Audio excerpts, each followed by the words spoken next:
चींटियों से मुतल्लिक सूरत नमल की आयत नंबर 17 और 18 में अल्लाह तबारक व तआला का इरशाद है कि और सुलेमान निकले अपने पूरे लश्कर को लेकर, जिसमें इंसान, जिन और तमाम जानवर थे, फौज बंदी किए हुए जाने लगे, यहाँ तक कि वो गुजरे वादी नमल से जो चींटियों की वादी थी।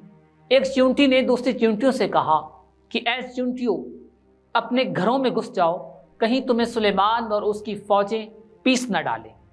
हज़रत सुलेमान ने जब चींटी की ये बात सुनी तो आप मुस्कुराए और अपने लश्कर का रुख मोड़ लिया। चींटियाँ सुलेमान अलैहिस्सलाम से बात करती थी और अल्लाह ने सुलेमान अलैहिस्सलाम को उनकी बात समझने की सलाहियत भी दी थी।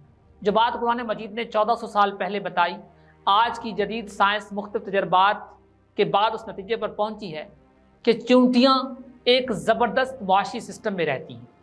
इतने मुश्किल सिस्टम से बात करती हैं कि अकल दंग रह जाती है।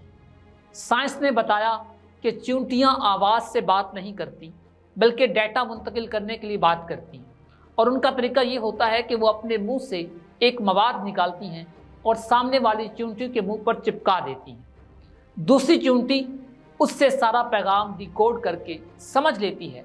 इसलिए आपने अक्सर देखा होगा कि चींटियाँ चलते चलते रुक कर दूसरी चींटी के मुंह से बू लगाती हैं और आगे चली जाती हैं। ये वो अमल होता है जिसमें वो डेटा मुंतकिल करती हैं। जदीद तहकीक में ये बात साबित हो चुकी है कि चींटियाँ आपस में न सिर्फ बात करती हैं, बल्कि एक ज़बरदस्त निज़ाम के ज़रिए ज़िंदगी भी गुजारती हैं। आपने अक्सर देखा होगा कि बारिश से पहले चींटियाँ अपने घर के बाहर गोल चक्कर लगाना शुरू कर देती हैं और मिट्टी के पहाड़ बना लेती हैं ताकि बारिश का पानी उनके घर में ना आ सके। उन्हें वक्त से पहले बारिश का इसलिए अंदाज़ा हो जाता है कि उनमें कुदरती तौर पर सेंसर्स मौजूद होते हैं, जिसे हाइड्रोफोलिक कहते हैं। जब हवा में नमी का तनासब ज़्यादा हो जाता है तो चींटियों में मौजूदा ये सेंसर उसे महसूस करवा देते हैं और चींटियों के दिमाग को बारिश के मुतल्लिक पैगाम पहुंच जाता है।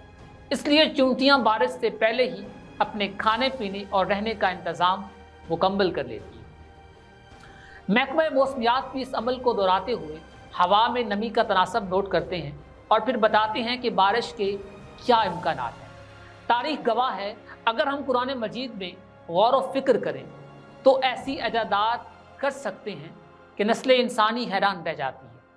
अल्लाह तबारक व तआला ने कुरान मजीद में इरशाद फरमाया कि इसमें अकल वालों के लिए बहुत सी निशानियां हैं।